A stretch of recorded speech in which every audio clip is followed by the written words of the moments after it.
At half volume. Okay, whatever. It sounds fine to me. All right, here we go.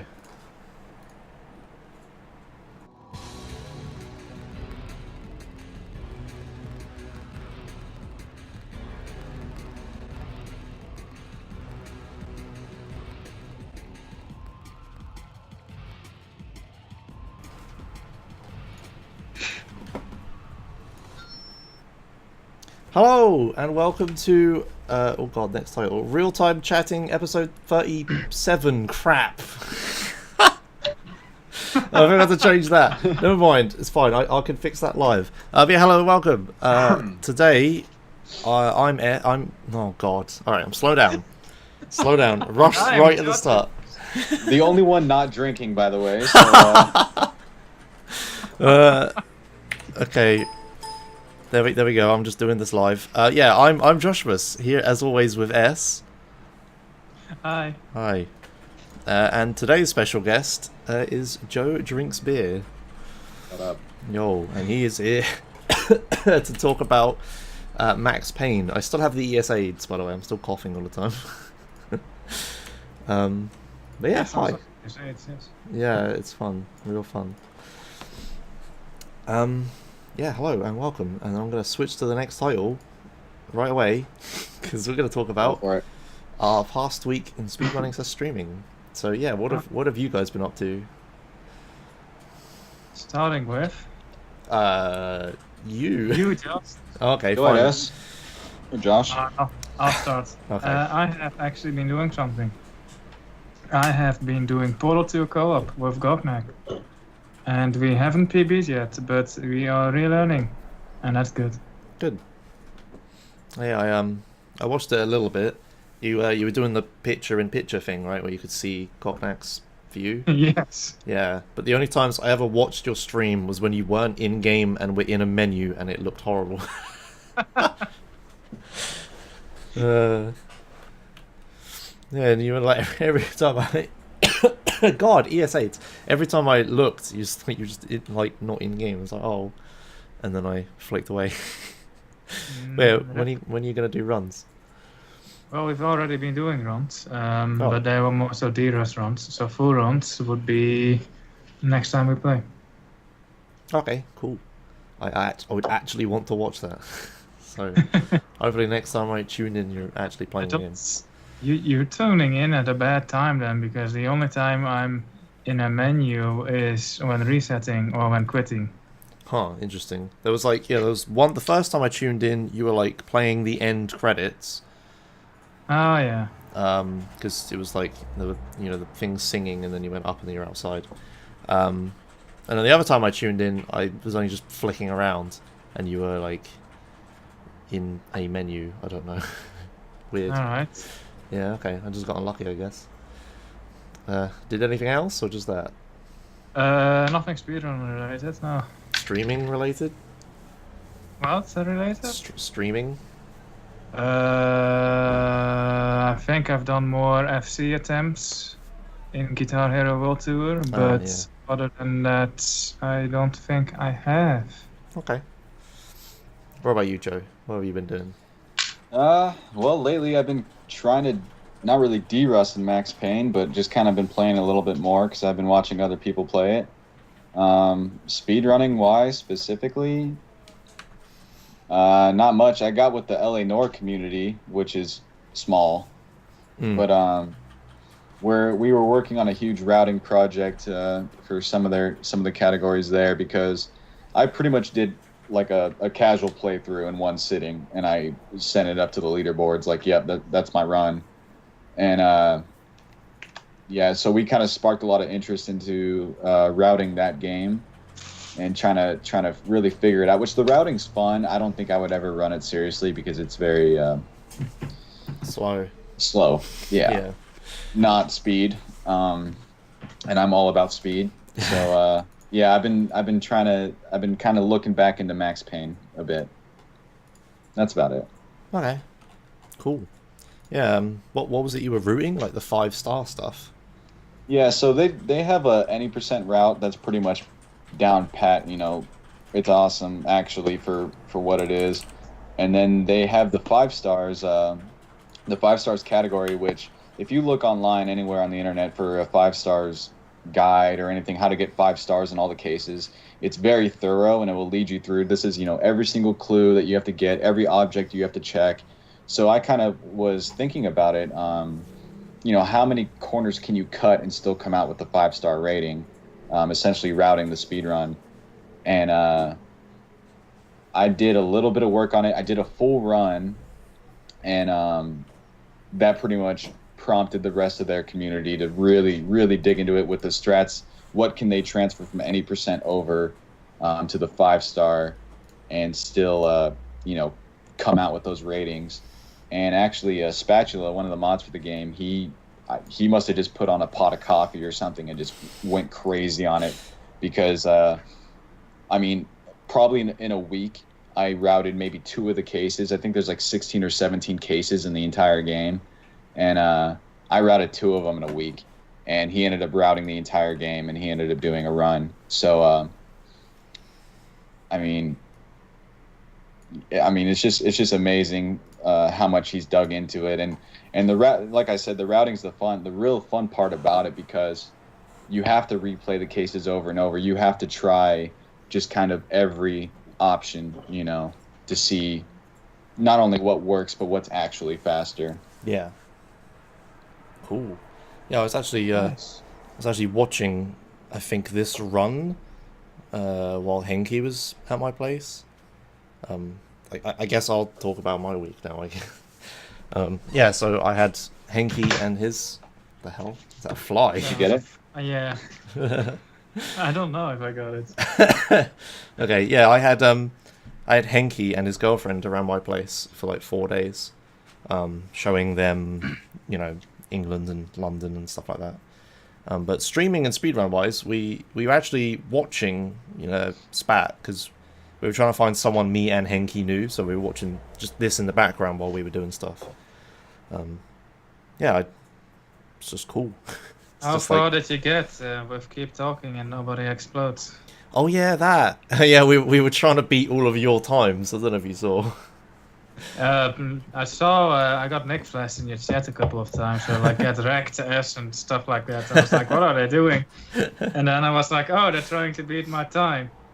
And then I watched you play, and I saw that you were much better than me in Power Save Offense. So I don't think you weren't unsuccessful in beating my times. There were a few we were, because there were a few games I struggled with.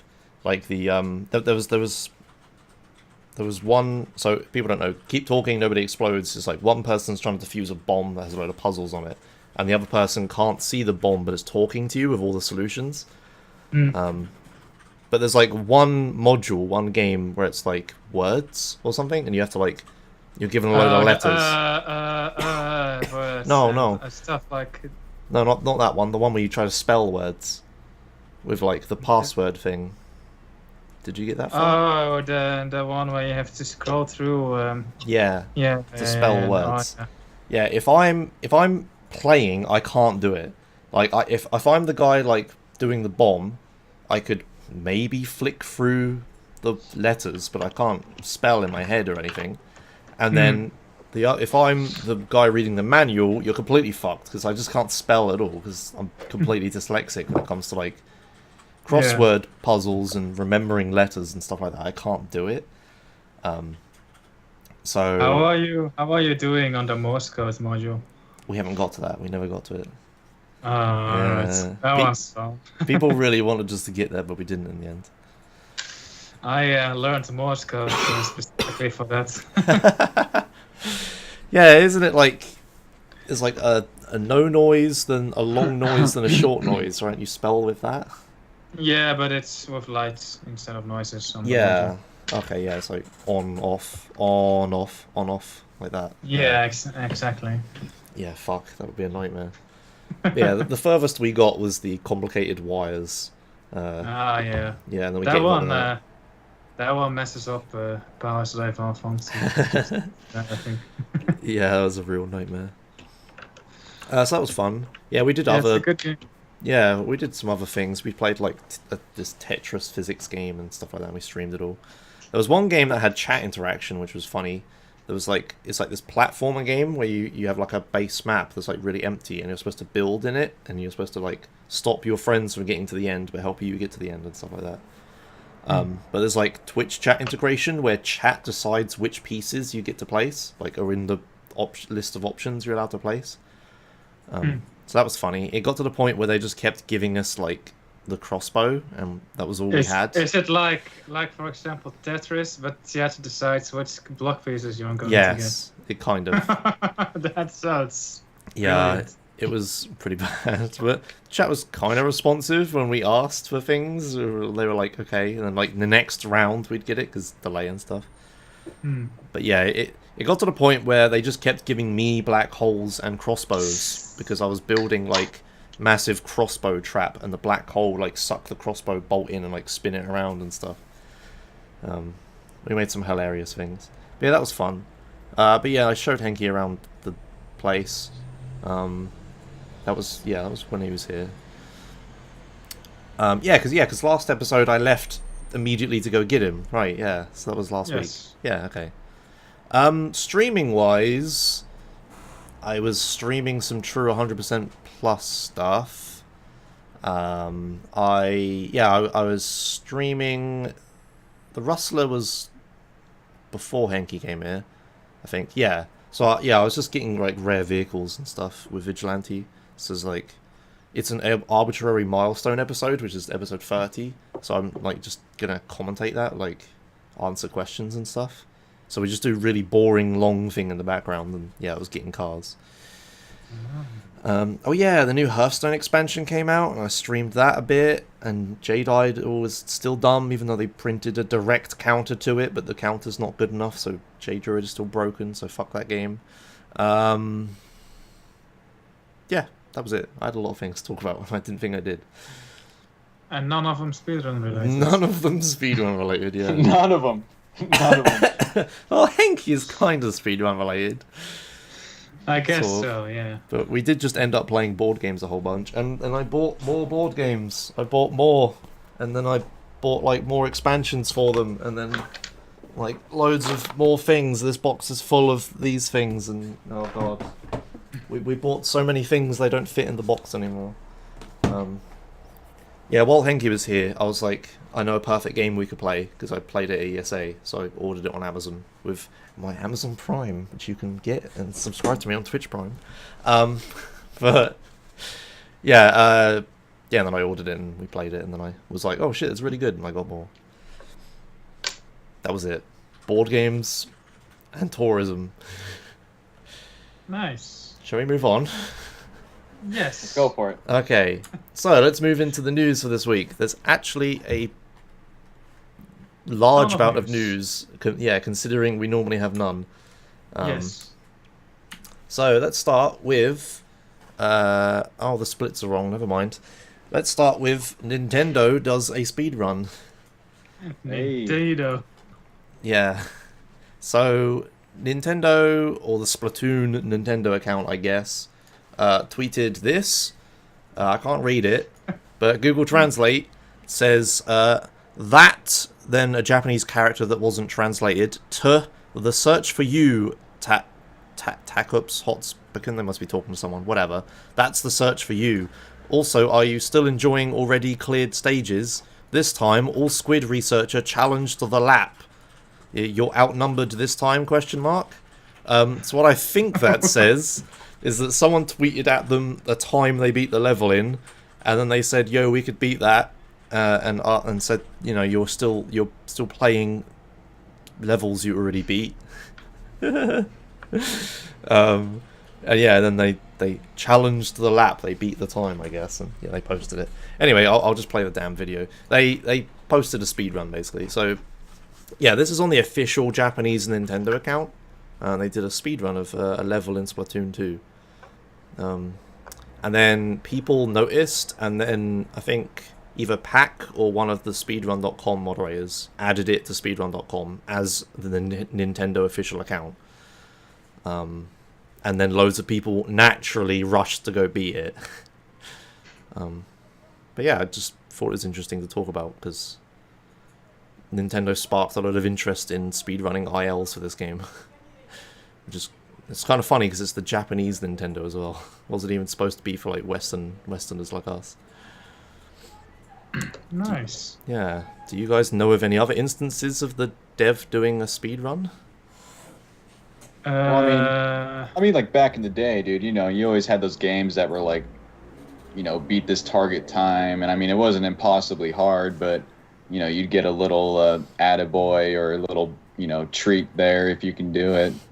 But I mean, that's pretty cool that they would do it in posting, because you don't really see that a lot, you know, anymore. No one outside of the speedrunning community cares about like fastest time completed, and you know, coming from the dev, that doesn't really happen a lot. Yeah. Yeah. I listened to the Grim Fandango remastered commentary, and they said that one of the devs kept playing through the game really fast just to test stuff, and they said that his time was faster than something, or it was like some time, and then I looked it up on the leaderboards, and it was faster than a world record. So I call bullshit on those devs. Yeah, that's what I was gonna say. I've heard like game testers often do this sort of thing because they're playing the game over and over and over again, right? So they inevitably, like big studios, the game testers have like their own internal times they try to challenge each other with and stuff. And it works, makes sense, right? If you're speedrunning, you find glitches to go fast and whatnot. So I guess it makes sense in a game testy. I would be interested to see like Nintendo come out with like an optimized time that can't be beaten. Yeah. You know what I mean? Like that would be next level. You know, that would be, because already you see this time's gotten beaten within the last week twice. So, I mean, it's more of like a fun challenge. That'd be cool if they're just like, you know what? We're just gonna put it in the ground. No one's beating us. Well, the thing is, at the time when they posted it, it was the record. So. To make it unbeatable, though, it would be pretty much a relatively small company versus the entire world. So I don't think it's going to happen. But they have like secret internal knowledge of things, right? Yeah, and as soon as I do a run with it, it becomes public knowledge. I guess. Okay. So yeah, that was Nintendo. I don't know a split for that because I'm an idiot. But yeah. Official Nintendo speedrun, a pretty large company, so it's kind of interesting. Alright, next up we have Speed Guides Live, which is actually one word. No, so it isn't, 2 words. Okay, good. Yeah, this is a interesting tool. So this guy, who I haven't heard of, I can't remember his name, and I feel bad now. His name is Kyle. He also looks like Kyle Does It, who we had on the show, episode 1. Okay, Kyle codes it. I'm going to call him that. Made Speed Guides Live. Is this add-on for Live Split where you can like view text per split in a little window. Yes. So as you can see here, it's like on this split you can see all these notes in this rendered window, and then you move to the next split and it tells you something else. And yeah, it looks really interesting for like RPG speedruns, because those ones often have very complicated routes with lots of stuff you have to remember. So, yeah, it's nice because now, instead of having like a Google Doc open, right, that you have to scroll manually, you could have it automated, and then as you split, it would also automatically move on to the next set of notes. And I've seen tools before, but they were just teasing it, where you just had to press the same button that is split, and it would move on to the next notes, and you know, it would just get out of sync, or it would be, you know, a nuisance to set up. It just wouldn't work. So this is nice for those notes for complicated routes. Yeah. So S, would you actually use something like this? Because I watch your streams, man, and your splits make no sense to me at all. I would. So would you take the time to actually write everything out? I would. Yes. For San Andreas, I would just put some stuff in there that might be interesting to viewers, not necessarily to me, but to viewers, just to answer some common questions and put stuff that they would want to know on the stream layout. Yeah, that's another interesting use, and we were talking about it before we went live, that it'd be really useful if you could output this to a text file, so you can put it on your stream layout easier like that. Yeah, no, you could still just window capture it, but Yeah, change all the font and stuff. But yeah, it looks pretty cool, and I haven't actually seen. This is something I've like a lot of people have thought about for a long time, and no one's ever actually done it. So yeah, it seems pretty useful. So yeah, I just keep tool. it in the old noggin, man. I just yeah. I mean, you know, if you're doing it for the first time, then you might as well just write some stuff down, and then But after like 5 runs or something, for my games anyway, like that stuff is in my head. Yeah. But like for GTA 3, I'm actually using it now, GTA 3 window, just because I don't nearly play this as often as I should, and by the time I play it again, I'll have forgotten everything. yeah, I could see it would be a great tool for learning, which I guess the name implies. Speed guides. People who are, like learning a game, even like the most basic of games, it could help you out. But yeah, like I if wouldn't you're put an it on my experienced screen, runner, but you would need a guide anyway. So Yeah. it's exactly what it says: a guide that updates live with your splits. Yeah, the use case I was thinking of is one time when I did a Pokemon Red glitchless race, I had like notes open, but I had to keep scrolling through it. This is like, if this is just saved with the splits, and you can just download someone's splits, like, hey, here's tutorial splits. Yeah. Like, you can What make it a does tutorial is, route. It saves an extra file alongside of the splits, so you just copy 2 files to someone else's PC, and there you have it. Yeah. So yeah, that'd be really useful. You can make like, instead of making a YouTube tutorial, you can make like a tutorial live split route or something. Yeah. Or both, I guess, to go with it. So yeah. Thought it was really useful. So there you go. There's that. Right, now we're moving on to the marathons bit. So we found 2 marathons coming up this week. And they're both local marathons, and they're both starting like in the next few days on the weekends. Fucking hell. So this first marathon is Games Finished Adequately, which is a Canadian speedrunning marathon based in Toronto, I believe. And it starts on Saturday. I was told that Toronto isn't a place you should go to by it's fine. Canadian people. All right. Oh Cool. no, you'd be fine. Yeah, that's... Toronto sounds fine to me. All right. So what's the schedule look like? I'm not gonna lie, I haven't looked at this at all. Is there anything that really stands out here, or? It's a short marathon. That stands out to me. It's like the weekend. Yeah. It's just over now. Oh no, it's just. Yeah, it's more of like a hey, let's meet up and have a laugh kind of marathon than it is a hey, let's put on a good show for Twitch viewers kind of marathon. So yeah, exactly. the game list is just a load of games that the runners that were attending wanted to run. So, but you got they end with the traditional Legend of Zelda. There's some Shovel Knight in there, Elder Scrolls 3, all main quests, which apparently is only half an hour. Elder Scrolls 3, which one is that? Morrowind. Alright. Dragon Ball Z, Budokai. I said that wrong just to trigger people. Half an hour fighting game. Dragon Ball fighting game. We haven't seen that in a marathon before. You got like you have a little mini Mega Man block somehow. Like even in this smaller marathon, they still managed to do that. Tony Hawk, Diddy Kong Racing, yeah, some things. But yeah, just if anyone lives in Canada, it's an interesting name for a marathon, isn't it? Games Finished Adequately. It's obviously a play on the whole nice guy Canadian thing, isn't it? So. Well, yeah. Yeah, I think on their website they explained the name. Let's read it. Does a name like that need explaining? What is adequate speedrunning? We try to finish games fast as possible, but our goal is to finish them adequately. Although I'm surprised at the fact that we have known speedrunners in Toronto that can finish games with personal best times. There you go. I'm not sure what that last sentence is. That's solid. I need to figure out who wrote that and get them on, to be heading my Twitter account, because that's good. All right. Yeah. Maybe it's like a French Canadian that wrote it. I don't know. Is Toronto French Canadian? It's a language barrier. Yeah, who knows? I don't know. I don't know how I the... mean, if it was French-Canadian, I would imagine that the website would be in French. Yes, probably. But yeah, so if anyone's in Canada, or better yet, in Toronto, maybe go pop down. That's the joy of local marathons. Speaking of local marathons, like I said, we had 2 this week. So next one on the list is UKSM 17, which literally just means UK Speedrunning Marathon.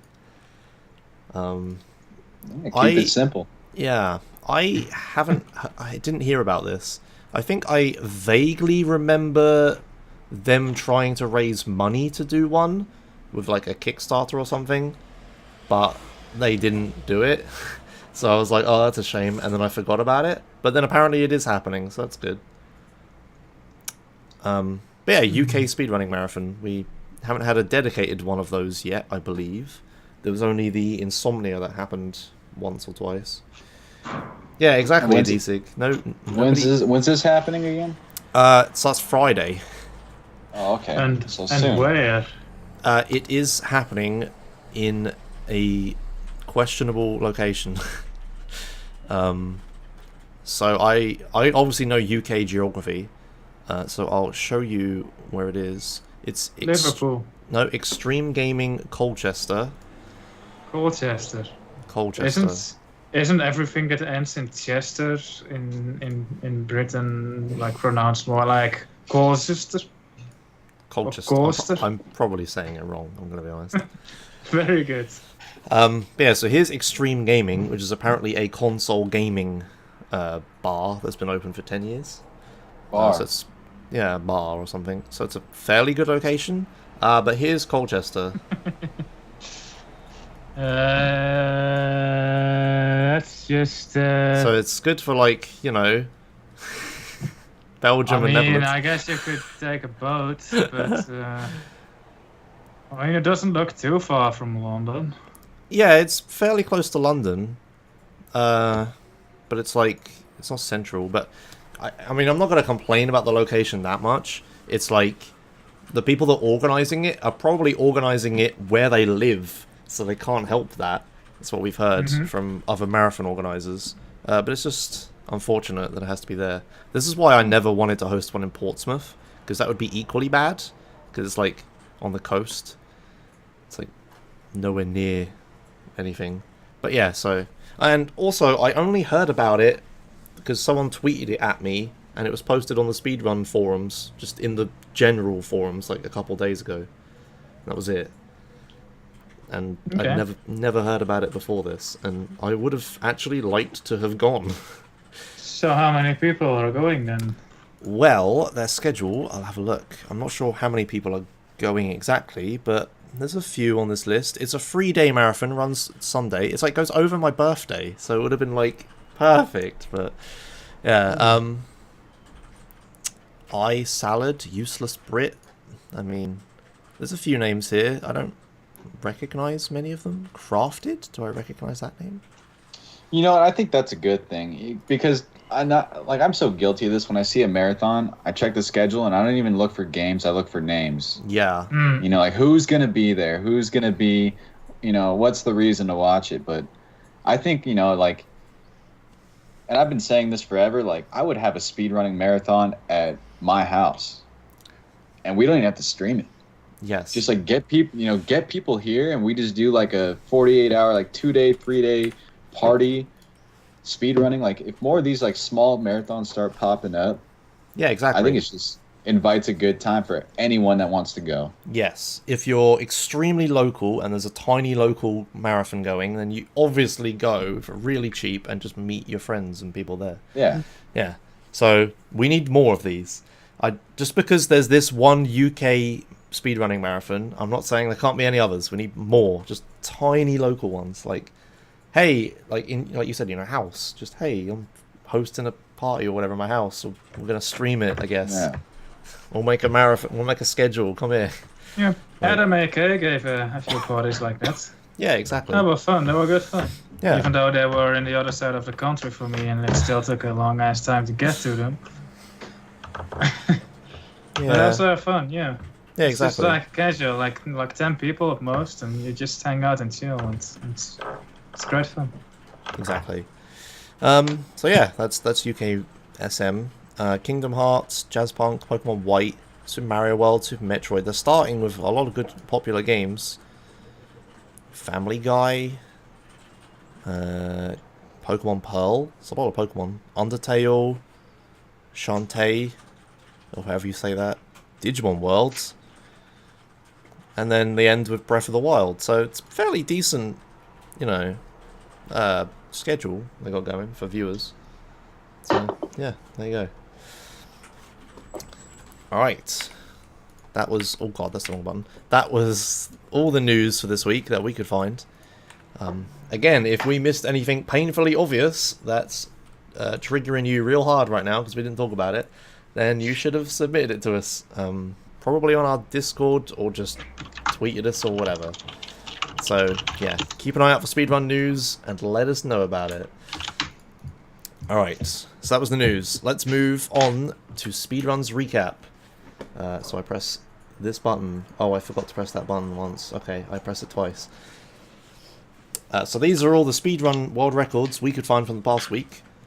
We have a few. We don't have as many as normal. But we have a few good ones, and ones we mostly know about. So let's start with Unreal Any %. Was this the thing you were supposed to talk about last week? I don't remember. Okay, just talk about it anyway. So this is Unreal, and there's been a lot of activity going on in Unreal recently. And I saw a lot of activity in the super dead Unreal speedrunning Discord. And I was like, whoa, this game is going to be alive. So they found a bunny hopping trick and a dual wielding trick. And the bunny hopping, I'm not sure if it's still useful, but the dual wielding is at least used for one of the mid-game boss fights. So if you skip to 23 minutes flat in video time. Yes, Josh? Hi, Josh. Skip to 23 minutes flat video time. Sorry, I was just shutting my window. 23 minutes flat. Okay, close enough. Alright, so here's a sort of mini boss coming up, and he has this weapon here that shoots blades. He's going to trigger a boss. And he's then going to use the alternate fire on this weapon and then switch to another weapon. And if you look closely, you can see that it will still shoot those purple blades. Huh. And that will kill this boss a bit faster. I guess it's also a bot. So that's some nice new finds that there was. And then there's a bunny hop that I wasn't able to find an instance of in the ROM because I'm not too familiar with it. But yeah, that's pretty cool, and that boss just dies really quickly. Cool. Alright, dual wielding glitch. That's pretty cool. It's kind of similar to another glitch we'll be talking about later. Ooh. Yeah, Awesome. there you go. Yeah. Alright. Should we move on? There's some notes that this game actually looks really fun to speedrun.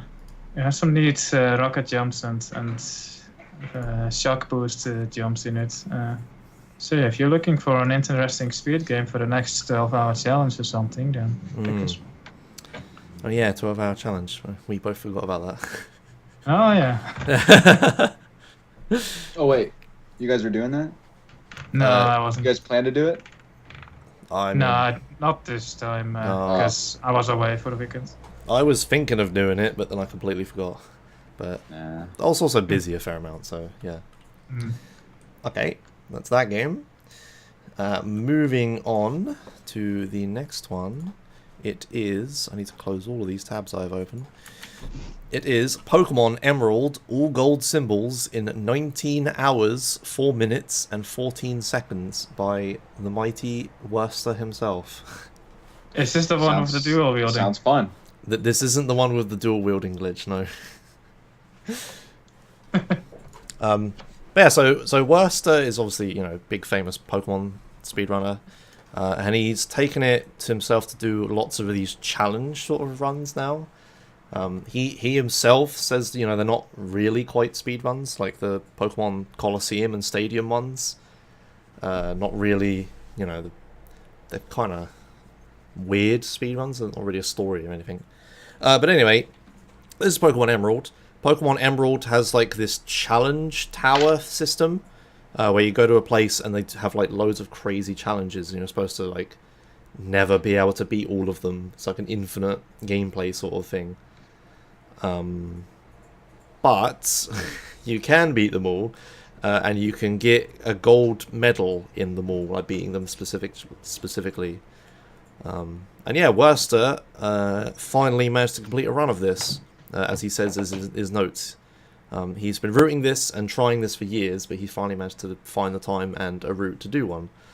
And yeah, this is insane. Like, some of the challenges include having to beat like load of enemies in a row, but your Pokemon selects random moves that you can't even pick what moves you use. What? And there's one where you're given random Pokemon that you have to like beat like 5 trainers in a row with or something. I'm not sure on the specifics, but yeah, there's lots of really hard, really crazy challenges like that. And he beat them all. And we can actually show him doing the last one here. So this was Palace Gold on his splits. And he's gonna, yeah, so he beat that guy. He gets his Pokemon healed, and then he beats the next one. And yeah, you know, this took 19 hours, which just shows you how much content is in this game and how long it is. And yeah, I think it's ridiculous. What do you guys think? I wonder if he'll do it again. Yeah. I mean, you think he'll go for a PB, a new PB, a sub 19? I think he's happy to just finish. Like, he's been trying to finish this for years, and I really don't know if improving the time is that important to him. It's more just... Has he given it like a lot of tries that just went nowhere? I'm not 100% sure, but I remember him trying to do this before. He's done at least 1 or 2 runs before this that failed.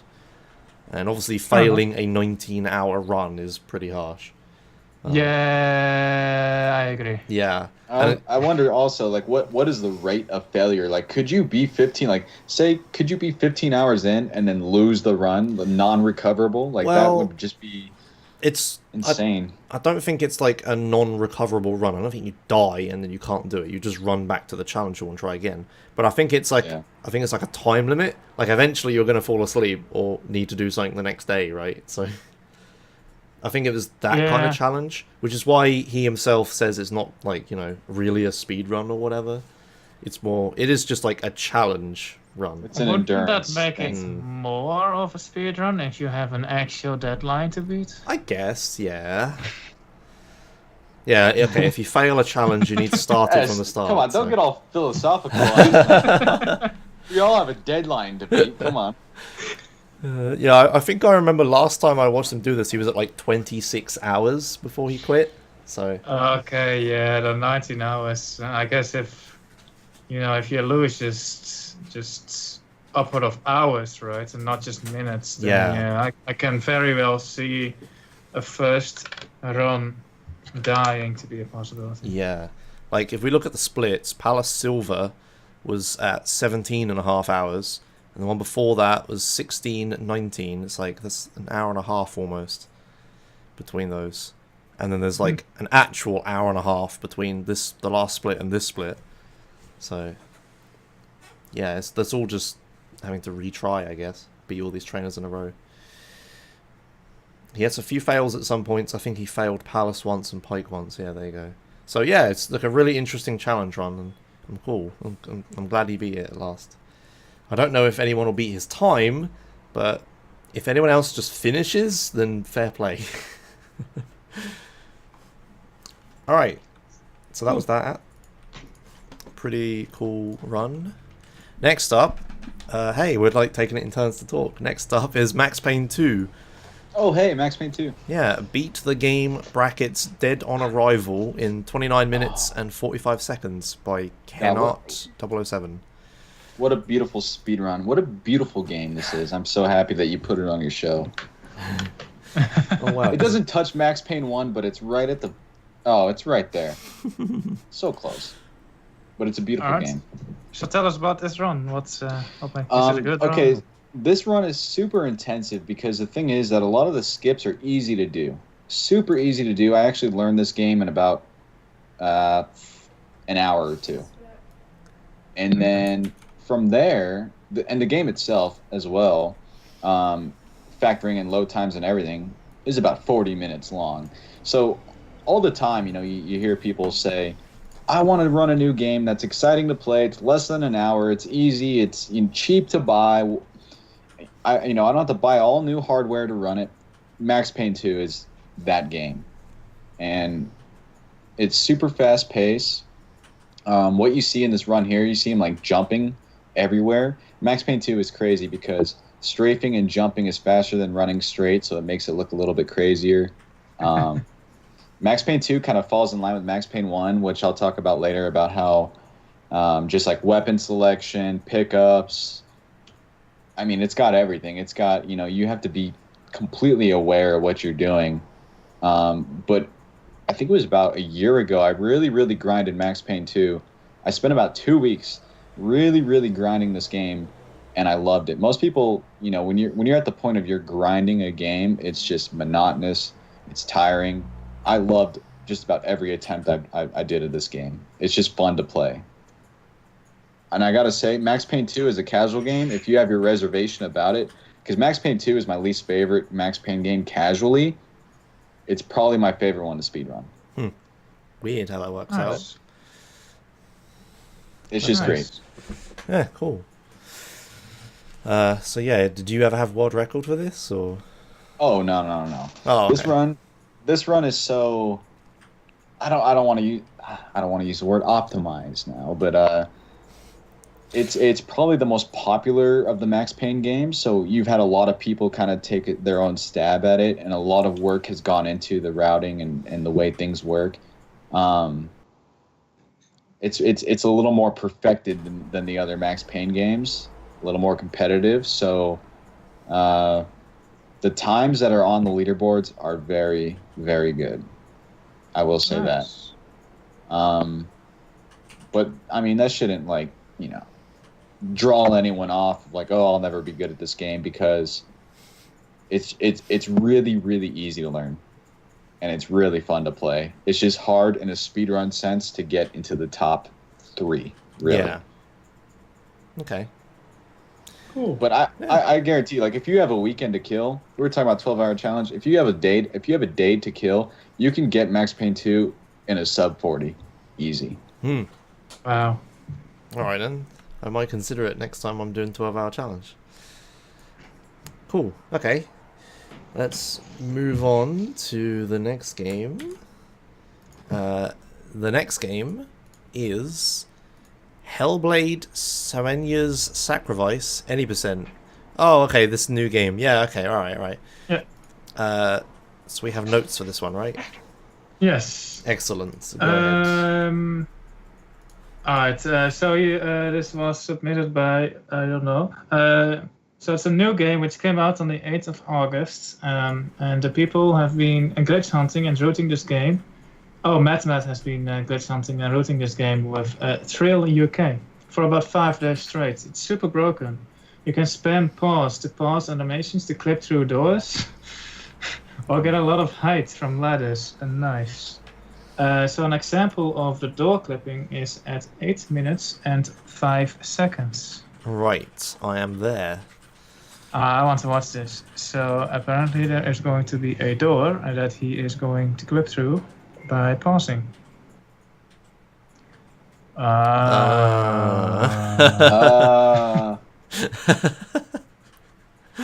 Yes. I get it. Yes, he.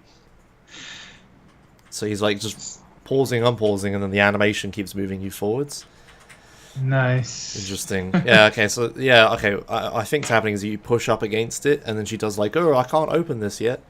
But while she's doing that, she moves forwards. So, pretty good.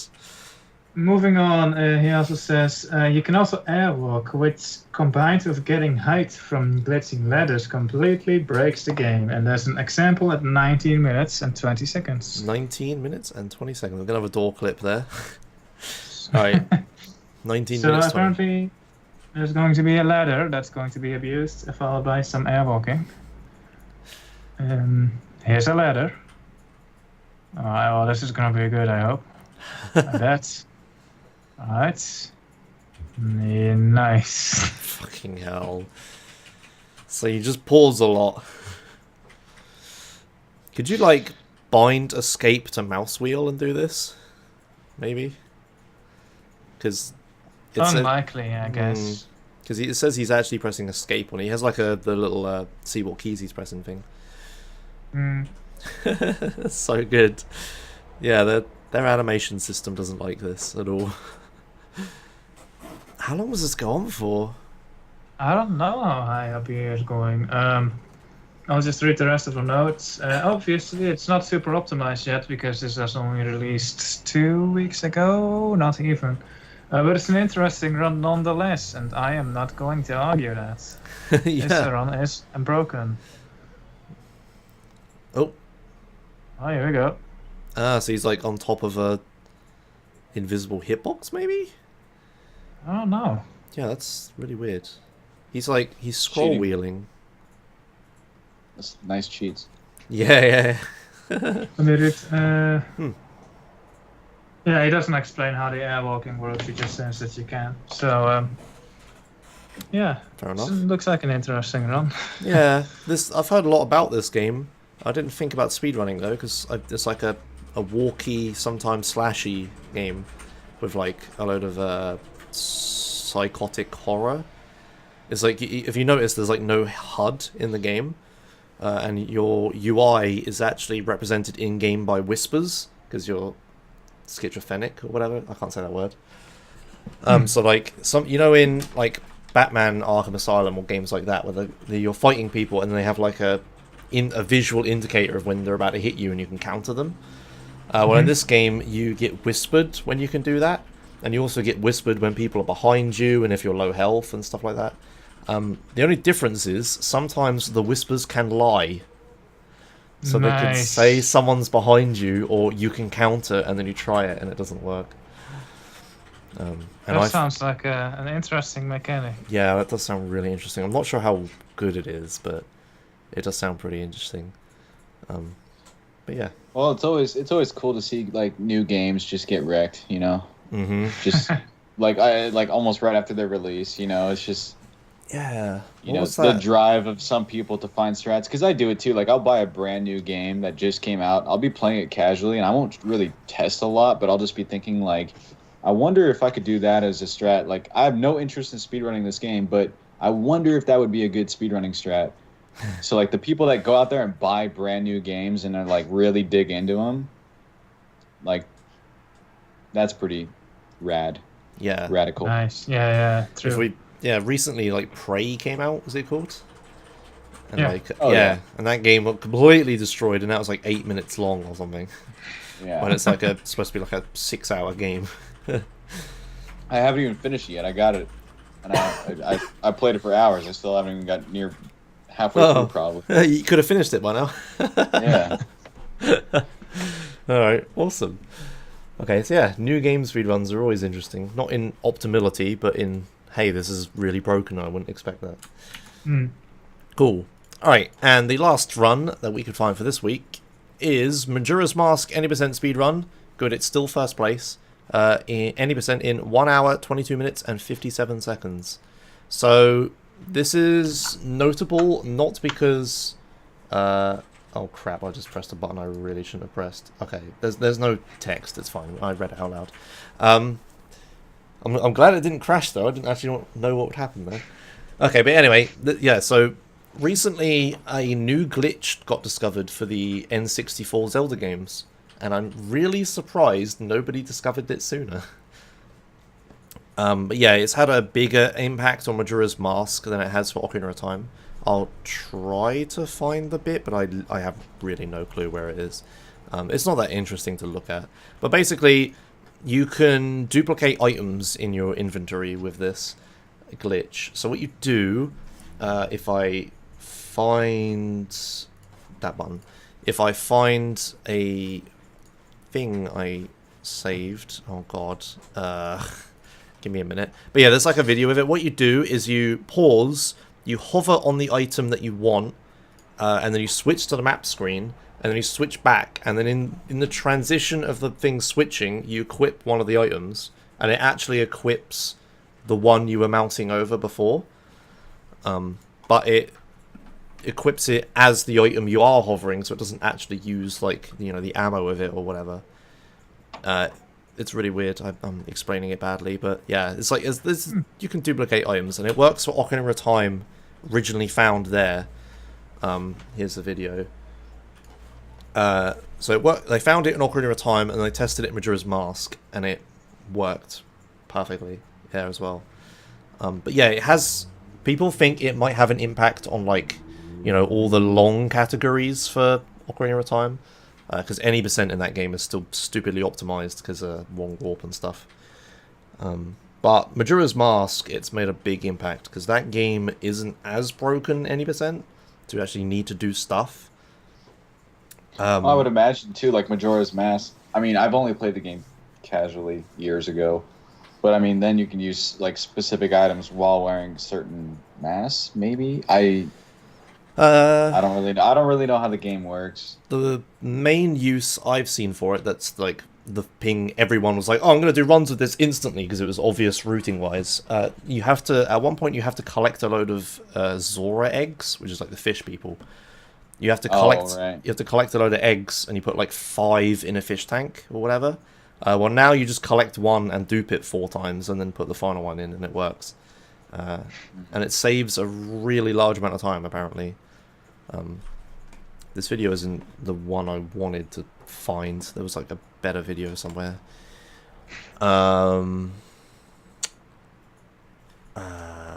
Is this it? Maybe this is it. This might be it. Yeah, if you fail Oh it, god, there's audio. Why? Okay. So let's see. Is this it? So it's some guy doing it. So he like hovers the egg, and then he hovers back to the map, and then hovers on an empty bottle real quick. There you go. I think he's doing it. It's being blocked by the bits, the notification. There you go. He got it. So he has like 1 bottle with the egg. Yeah, those fucking subscriber notifications. Alright, well, he has like... Fucking sell out. He has like the egg on 1 slot, and then he switches to the other slot and equips it and uses it, and it doesn't use the one he actually picked. That's all. There you go. That took a really long time to explain, but yeah, so if anyone's likes Ocarina of Time and Majora's Mask, there's lots of people rushing to do runs of it right now because of new glitches. So there you go. I think actually I was watching an op before we started, and he was doing some testing. So I'd be interested to see what comes out of it. You know. There's what I was looking for, the bloody paste bin that ZFG wrote. But there you go. So that was all the records we could find for this week. We had one other thing submitted, but it was more than a week old, so I guess we didn't do it, even though we didn't have that many. So we probably It did look interesting. I kind of did cut it with pain in my heart, but I gotta stick to the reels. Okay, alright. So that was that. So I guess... Oh, I forgot to change the splits. Alright, I guess we're doing this again. But yeah, that was all the speedrun records we could find for this week. If we missed any, as S is typing, you should have let us know about it with our submission form. So yeah, if you see any records for next week, let us know and we'll talk about them. As long as they're a week old. GG to all those WRs. Yes. GG. Exactly. Alright. Moving on to In the Spotlight. So we have JOEdrinksBEER here to talk about Max Payne, the first one. So, I guess start with the beginnings, like the history of the run, and I'll just the history of the run. Gee whiz. Where the heck do I start? Okay, so this game is one of those games everyone's played it. Just about everybody. Okay, it's a very popular game, and there was one guy that really pioneered this game, and he found a lot for this game, and he kind of was perfecting it over time. This was like, Speed Demos Archive days, and A lot of people just got a lot of enjoyment out of watching him do what he did. And very early on in the Max Payne speedrunning, it seems, from what I gathered, is that a lot of people just were intimidated by it. A lot of people just didn't want to do it because it just seemed too out there. It seemed too much, too difficult. So a lot of people didn't do it. And I ended up trying it out because why not, right? See what I can do. And I'm not going to lie, probably the first year that I was playing this game, I was absolutely miserable at it. So the guy that he did a lot of segmented run stuff as well, and he would post on SDA. Everything he found was on SDA, and he got around a 51-minute time. And it was like a high 51 RTA, without loads. And the very first run I did of this game was probably in the summer of 2015. And my first time was about 2.5 hours. So I kind of just started playing this game as that I just thought it was fun, and I liked doing it every now and again when I wasn't running, anything else. And I really had no hope of ever being good at it. But yeah, time goes on, and once I kept playing it, and I mean now I think my PB is at a 52 minutes and 40 some odd seconds. But I really don't even feel like I've gotten better at it. I just feel like I've been playing long enough to get that kind of time. So I don't know. I don't really know what to explain about it, because to me it seems like common sense, but I know like so many people have questions, and especially because we actually have a couple new runners that have come in over the past couple months, and they ask me a lot of questions that I don't even think of, because to me it's just a second nature of playing the game. I guess I'll ask a question if you want. All right.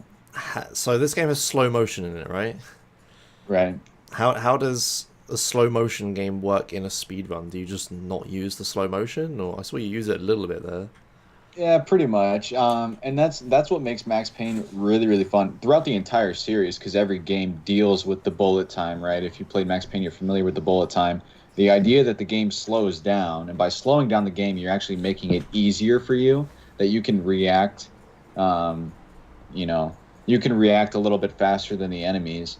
So yeah, casually playing, Max Payne, you want to use bullet time just about all the time, because it makes the game easier to navigate around.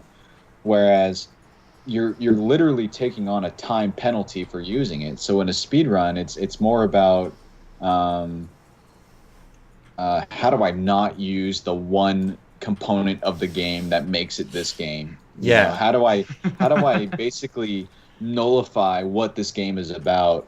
And I think that's what a lot of people are really impressed by when they watch it, especially when I do runs, because I do use very, very minimal bullet time, and to a lot of people that doesn't really seem possible to do. In this clip right here, I'm about to use a little bit just to make sure I get a headshot on this guy. That guy's a pain. But oh geez, there was something else I wanted to say about specifically the bullet time as well. But I always say this, and I say it on my stream every time I play this game, is that this game, it actually has virtually zero RNG in it. So if you're looking for any type of speedrun where, people say RNG ruined me or whatever, and a lot of people that play this game and, when they're first starting out with it, they say, this is unfair, whatever, the game is cheating on me, whatever it is. The thing is about this game is that the enemies will always react the same exact way 100% of the time. I have tested this to the lowest level, and if you execute everything, the enemies will always react the same way. And that's what makes this game very, very interesting, and it makes it very impressive to watch. And when you see someone that's practiced it a lot, is that they know exactly how everyone will react, what enemies are in the room, which way are they going to turn, which route are they going to run. Once you know all of that, and you can execute, basically seamlessly flow through the game, I guess it does look impressive. But to me, it's like a second nature. Yeah, it really is. How long did it take you to learn all these enemy patterns, I guess you could call them? Well, I'll have to say I was really stubborn with this game. This game actually taught me a lot about just speedrunning in general. It really changed my perspective on it, because I was definitely one of those people of I got unlucky, or wow, that was unfair, things like that. Because in Max Payne 1, what I would look at is how the game is split up into different chapters, or essentially levels. And what I was doing was I was practicing every level. So a level takes about, in a speedrun sense, about 90 to 120 seconds to complete, ideally. So I would be spending 3 hours just practicing a 2-minute level over and over and over. And I found that I was getting better at it, but I wasn't getting consistent. When I would do full game runs, I just wasn't being consistent. And I realized that I need to break it down a little bit smaller. And what I ended up doing was not only looking at each individual level, but because Max Payne is kind of like this idea of a corridor shooter, right? You walk into a room and there's 5 guys, and you have to navigate to the next point, and then you walk down a hallway, and then you go into room number 2, and it's the same thing. What I started looking at was each individual room, and not only each individual room, but each individual encounter, and memorizing. Okay, when I walk into this room, I got this guy on my left who's going to run. He's going to take this much time to get over here. He's going to turn and shoot. He has this weapon. This is the probability it's going to hit me. Whatever. And I started testing it with different weapons. What's the fastest way to get through this room consistently? And that's the way you have to look at this game. You have to look at on every single encounter with every enemy, because every enemy is just as lethal as you are. And that's what makes this game so fun and so challenging. But I think this game has gotten to the point. I've seen a lot of runners come up in the past few months that get pretty good times right off the bat. And I think it's because there's such an ability with this game, is that you can watch my run or, anyone else's run, and you could just mimic it. You don't even have to know what you're doing, but you could just mimic it step by step if you wanted to, and you would be pretty successful at this game. And that's what's kind of fun about it, is it's completely execution based, not letting your nerves get to you or anything like that. But also it has its fair share of tricks that aren't, super easy to do. So, yeah. But I think we should talk a bit about those tricks, right? Yeah, go on. Right. And there's one coming right here that you just saw. There's a super jump right up there. I don't know if you have. So I basically sent us over Discord a bunch of the ILs that I had recorded. Yeah, I can grab those. And which so one? It doesn't matter. If you just want to play down the list, I think the first one I sent you is a good example of super jumping. Okay, I've got which is an insane trick. So pretty much what they found, what was found out about this game is that when you swap in between a one-handed and two-handed weapon, or two-handed to one-handed weapon, and you jump at the same time as Max is swapping weapons, you can actually double the height that Max jumps. Huh. So that allows you to basically skip entire levels nearly. The problem with this jump is that it's pretty precise, and I'm being lenient when I say pretty precise. It takes a lot of practice, and it's probably the main reason why people don't run this game.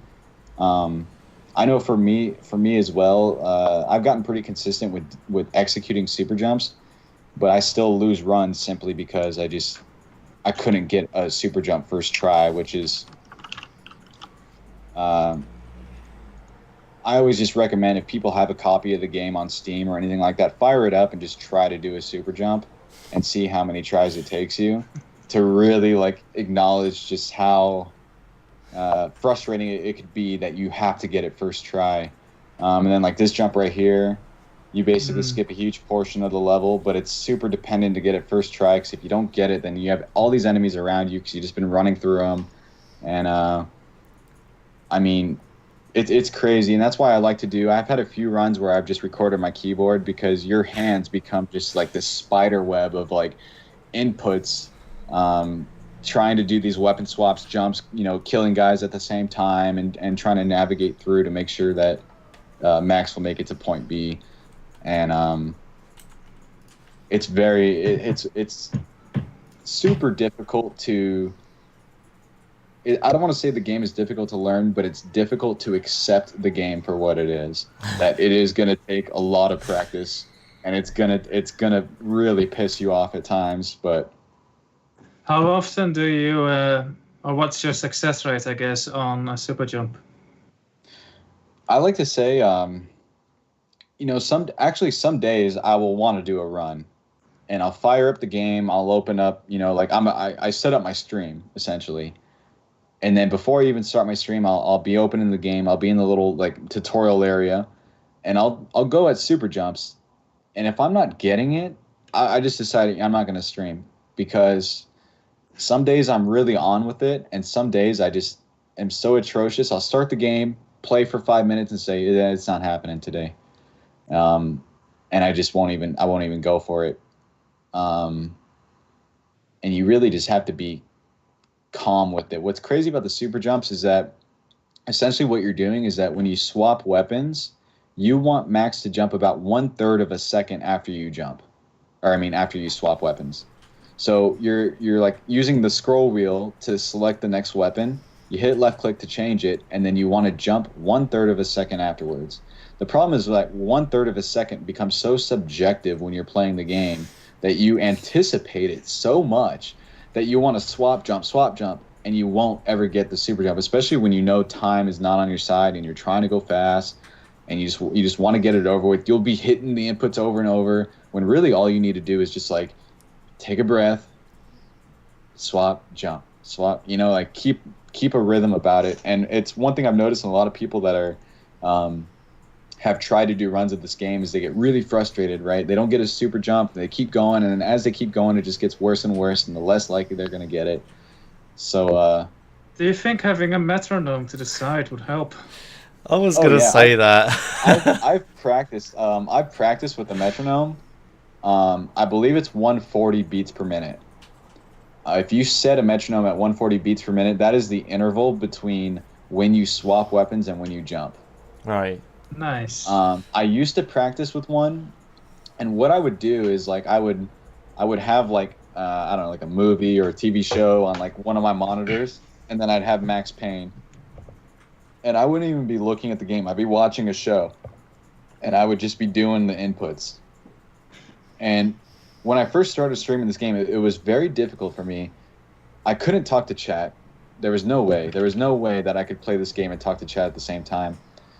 Now, what's funny, I come home from work super exhausted with a 6-pack of beer, and I can be halfway through it laughing, and I'll be, pulling out that run was 1 minute slower than my PB, just insane, because it's so ingrained into me, because I've just forced this game into muscle memory.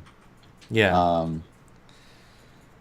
And I guess that's why you get an appreciation for this game over time if you stick with it. It's just very hard for people to stick with it, because there's been a lot of people that have done 1 run, 2 runs, and then they say, you know what, this just infuriates me to no end, and I do not. And people realize, it's not so much that I can't handle it; it's that I don't want to handle it, because it's just overwhelming. But I love playing it, and I love showing it off every chance I can get. And my whole goal when I originally kind of came back to this game was because I already had the world record for it and everything, but it just wasn't fun because there was no competition for it. And so I started learning the other Max Payne games. I learned Max Payne 2 because it's a little more active, and I started getting into that.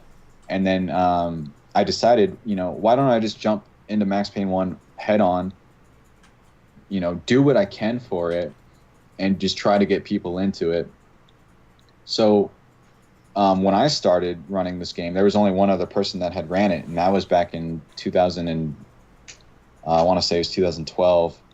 So I picked it up in 2015, and I was the only other person to have touched it.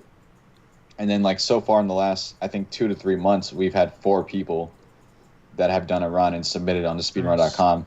So I'm like, I don't take credit for it, but I'm very proud that, like, it's gotten out there a little bit more, and people are willing to try it.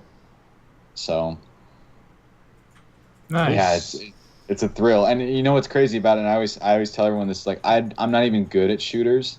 I don't really care for them, but I love speedrunning this game. Like, it's a really fun game to play. Okay. Nice. Any other glitches or anything you want to show? I guess the big one we could talk about, if you have my PB video. Yep. It's going to be right around the probably 250 mark. Okay, that is pretty early. This is the big glitch that everyone always asks me about, and this is almost the, why'd you blow up Ryder's car kind of thing. Right. So I feel like I'll explain it now. Basically what this glitch is called the dead man walking glitch. It's a very clever name. I didn't come up with it. I wish I would have. But what it essentially does is, this game on the PC version, you can quick save and quick load, and you're going to see this right here in an instant. You can spam quick save into a cutscene, and what ends up happening is that if you quick load into the cutscene, you can get control of Max, and you can move him throughout the cutscene. So that's exactly what I did there, to kill that guard and to get into this room a little bit early. Well, what's crazy about it is that in this game, there's 2 different versions of Max. There's the actual in-game Max, and there's cutscene Max, and they usually have their own 2 different like spawn points and things like that. There's actually 2 models of Max. So what's crazy is that if you can quick save into a cutscene, gain control of Max in that cutscene, and kill Max, like by environmental damage or anything like that, while you're in the cutscene, the game will think, well, wait, you can't be dead because that's not fair. You were in a cutscene. So what ends up happening is you come out of that cutscene with all the properties of being dead without being dead. So what I'm doing right here is I'm running against this train. As the cutscene's playing, that the train is kind of opening up this area. But what it's doing is killing Max in the cutscene because I was running up against the front of it. And so now you can see, like, my health is fully, I'm dead. I have the properties of being dead. So one of the properties of being dead is that enemies won't shoot at you because they think you're dead. But you still have control of Max. You can move throughout the level, and things like that. This glitch only lasts about probably a quarter of the game, which is a very significant amount. Realistically, it's about the first 10 minutes of the speedrun. Is that you have this property of being dead. No enemies will fire at you, and you could just kind of run to the ending area of the level, which is beautiful. Yeah, nice. The only problem with this glitch is that because the game thinks you're dead, you can't quick save. It won't let you save when you're dead, and then there's a few glitches that require you to quick save into other cutscenes to kind of like propel Max ahead of cutscenes. So what ends up happening is about 10 minutes into the speedrun, you actually use painkillers to restore some health to Max, so the game thinks you're alive again. So you can use more cutscene glitches, because Dead Man Walking glitch is great and you can do it. It's just, unfortunately, it's slower than if you were to restore health to Max and just skip a few of the cutscenes. If you wanted to, you wouldn't be able to use the Dead Man Walking glitch all the way throughout the end of the game, because at the beginning of part 2 of the game, there's certain levels where the game puts you at a predetermined amount of health. So it will restore some health to Max. But yeah, absolutely insane glitch. It completely breaks about the first quarter of the game, but it's awesome. It kind of makes the first part of the game feel a little bit like an auto-scroller, kind of like not that fun to grind out. But it really comes down to like movement and making sure like enemies don't get in your way, and getting some of these optional super jumps, and there's a little bit of excitement to it, but it's always a pain to stream because you always have to deal with, why aren't they shooting max, and what's going on, and this is cheating, and you hacked your game. Yeah, this is interesting because it's really similar. You should just use Speed Guides Live to put that information. Exactly. So there we go. Speed Guides Live. And I'll just throw it in there. Look it up. Sorry for interrupting. No, it's cool. Yeah, this looks really similar to a Deus Ex glitch. It's weird because it's kind of, when you first describing it, when you said dead man walking, I was like, oh, I know this is going. It's like no enemy's going to shoot you because the game thinks you're dead, but you're not. But then you said stuff about like there's a cutscene max and a regular max, and I was like, that sounds like GTA, and then I was like, oh yeah, Rockstar. Exactly. Yeah, it works the same way in like SA for like duping and stuff. But but it sounds a lot like Deus Ex. I've heard of a lot of games that have a similar sort of thing, with like when you're dead, the enemies just look at you and not like actually shoot you and stuff. And like I said, Deus Ex, the original one, does this a lot as well. I think that one is called Dead Man Walking too. Yeah, it's a common name. I think they're all called that. Yeah. Well, there's sometimes like a zombie glitch sometimes, but yeah. And Dead Man Walking is cooler, man. Yes, it is. It makes more sense as well. And the one thing that throws you off is because you'll get really comfortable with like this part of the game of like, oh yeah, enemies can't hurt me, and then as soon as you get a run going, and then it's like, probably because once the Dead Man Walking glitch is over, you have probably one of the hardest levels that you have to do, and it's, you know what I mean? Sometimes you're just not ready for it, and it sucks to screw up like that far into the run, because then I have to go do Dead Man Walking glitch again, and you kind of zone out. So, yeah, Max Payne 1, I mean, it's a roller coaster. That's what it is. But this is why I said earlier when we were looking at Max Payne 2, a lot of people like Max Payne 2 a little bit better because it's kind of a lot of the same glitches are applicable, but one, they're easier to perform, and two, it's more consistent gameplay. The game is shorter and it's more fast-paced all the way throughout. So it's like, if you like Max Payne, and you want to speedrun, you might as well do Max Payne 2. What's interesting about Max Payne 1 is that I've been playing it for a long time. I feel like my time's pretty good, but it's almost untouched, this game. Who else knows what's out there with this game? I haven't experimented with a lot. I've just tried to get really good at it. So, who knows? You mentioned Max Payne 2 has the same glitches, but easier. So it has both Dead Man Walking and the super jump? It does, actually.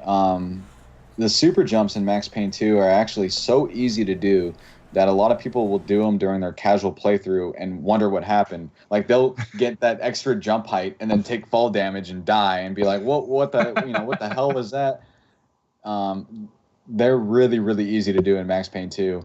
And that's what was fun for me, is because I was speedrunning Max Payne 1 for about a year before I went into Max Payne 2. So going into Max Payne 2 was like, I already, the control scheme is the exact same. So it was like the inputs, I'm just, already on it. It's just a matter of learning, once again, learning the rooms, learning the enemies, things like that. And another thing about Max Payne 2 is that the bullet time works a little bit differently. It's used more of a strategic thing, not so much as a safety thing like it is in Max Payne 1.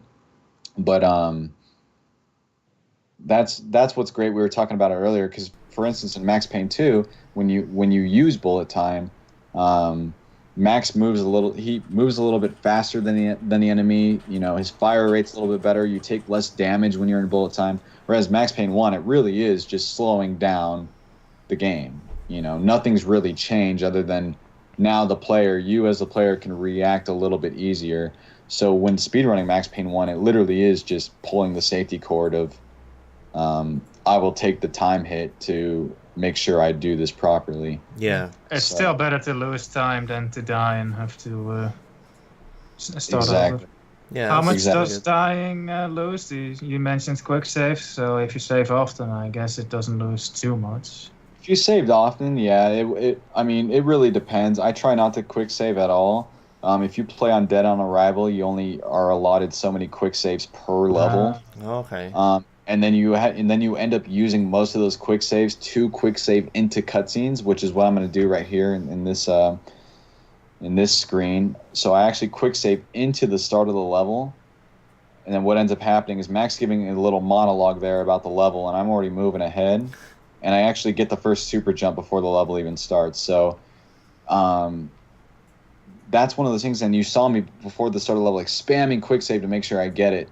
So already, if you're playing on Dead on Arrival, that's like 3 or 4 quick saves gone, and you only get about like 6 per level or so. So it's like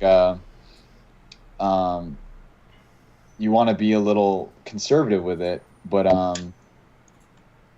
yeah, definitely. I always tell people too when they're playing this game or wanting to learn this game, the best way to save time, the best way to beat your personal best, whatever it may be, is to just not die. Because it doesn't matter if a super jump takes you 3 minutes to get it, the biggest time sink you'll have is redoing sections you've already done.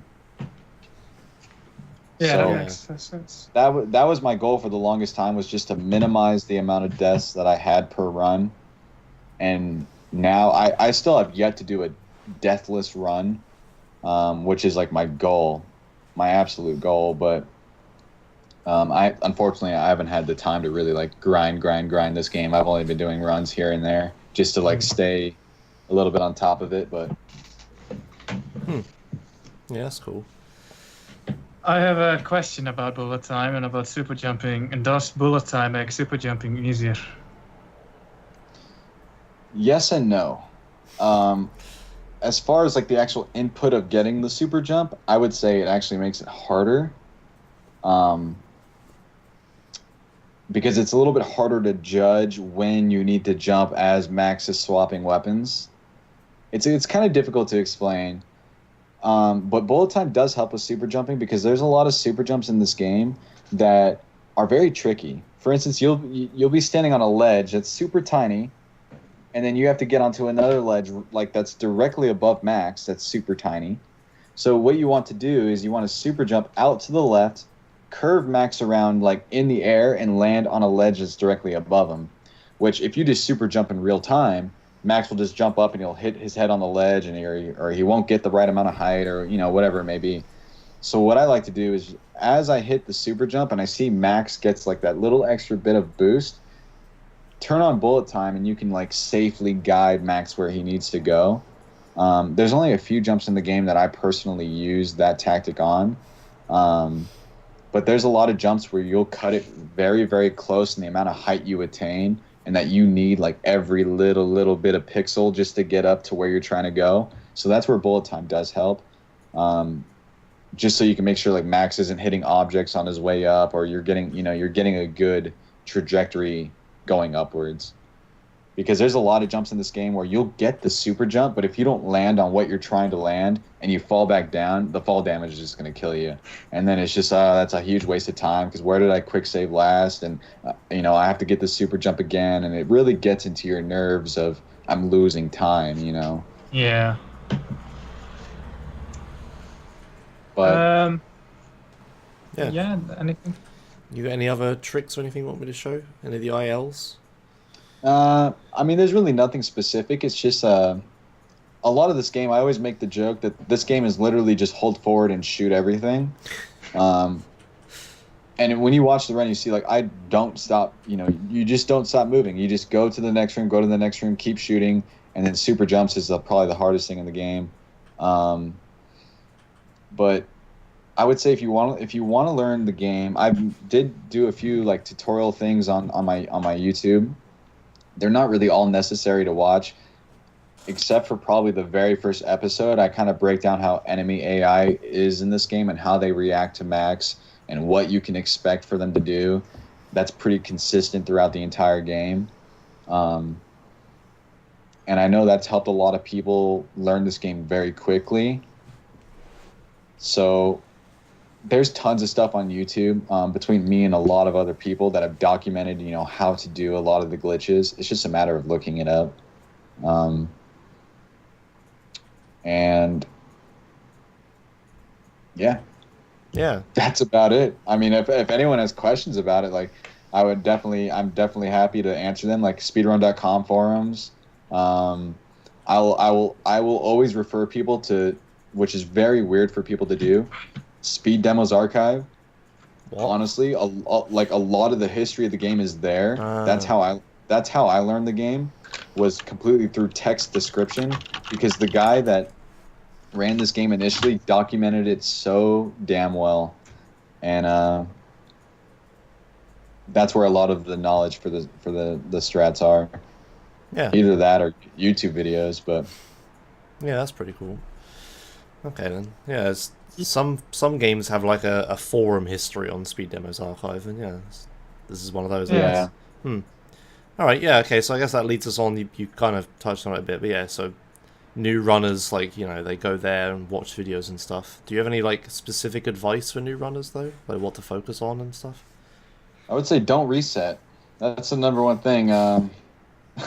Don't reset. That's been my motto for like a long time. But especially with Max Payne 1, is that people need to get not even confident or good. They just have to get used to finishing the entire game. Because this game takes me about an hour to do, and when I finish one run, I feel like I've been playing for 3 days straight. Because it's just so, you're just so actively in it. You know, you don't have a moment, you don't have a break, you don't have any of that. And a lot of people feel that, and they feel overwhelmed. They'll do one run, and even if it takes them 3 hours to do it, they think, I don't ever want to. It feels like, you know, that 19-hour Pokemon run, you know, like, why would I ever want to put myself through that again? That's how people feel about it. So I would just say for new runners, get used to playing the entire game, no matter how long it takes you. And obviously the more completions you have, the faster you're going to get at it, but just get used to the entire length of the game. Yeah. Yeah, do you think it's okay to just use bullet time everywhere when you're learning, even though it's slow, or? You can. The thing about bullet time is it's a limited resource in the game, and the only way that you get more of it is like through kills. Okay. So, I mean, yeah, you could use bullet time as much as you want. I actually recommend it's better to use bullet time and take the penalty than to die. Yes. Yeah. So, I got in a bad habit because I was practicing ILs to learn the game. The problem with that is that with ILs, you know, I got so used to doing the risky strat for every level. So I would do a full game run and I would do the riskiest strats possible. And then I would get mad when they would backfire on me, you know? And so I had to kind of readjust a little bit and say, okay, it's okay to spend 2 seconds of bullet time if it's going to save me from dying. And that's absolutely the case. And I still do it to this day, of just like, that's the safety. It's the right mouse button. Just turn on bullet time if you think, you know, something bad is about to happen. And just, you know, analyze for that 1 second. Even if it's just bullet time for 1 second, analyze, okay, I'm safe, bullet time off. That 1 second, take the hit over dying. In this game, absolutely. All right, then. True. Any other questions, S? You mentioned at the beginning that you got questions of things that would never have occurred to you. What are some examples of these questions? Well, like for instance, probably like Dead Man Walking glitch. I never take the time to explain it. But so many people, you know, it's so like bizarre. People don't, you know, they don't know what it is in this game. But to me, it's just like, you know, oh, come on, we all know what this is. Probably this instance, right? Like this clip you're showing is a good example. A lot of people ask, like, why do you roll to the side instead of running? What's interesting is like the dream sequences in this game, you're actually locked in a perpetual bullet time. And when you're in bullet time, the fastest method of movement is rolling instead of running. Rolling is a form of bullet time, and it's the fastest one you can do. So that's why, like in the dream sequences where it's like slowed down, you want to roll instead of run. So I mean, there's a lot of little things like that I don't even really think to explain to people, because to me it's just like, oh yeah, that's just the game. But you know, some people might have questions about it. That's fair. Speaking of questions, You want to shall move to we chat Q&A? engage with chat Q&A? Yeah. All right, you got any? Unless you have. No, you got anything else to say before we move on, Joe? Yeah, good one. No, I mean, I actually, I I feel like I was very long-winded on that, so thanks for putting up with it. I'm just that was I'm very like in-depth super and- enthusiastic about this game, you know? Yeah. Yeah, I find with these shorter games, people normally go way more in depth because it's like, you know the game way better, that little bit more, like Yeah. better than long. It's the finer details. Yeah, exactly. You said it better than I did. All right, let's move on to chat Q&A. So we got some questions in the chat. I'll leave the game running in the background. But yeah, let's start with some questions. Are you ready? Yes, have you got the list? I'll read them. Sure. Yeah. So Okay. first question by Trollbear to me is, why did you choose for Bavaria and not Hertog Jan? I'm not sure if that's Hertog Jan I have in the corner there, but it wasn't cold. So I put that in the fridge, and then I found a Bavaria that was cold, so I took that. Okay, Next I don't know what question. those words are, alright. They're beer brands. Okay.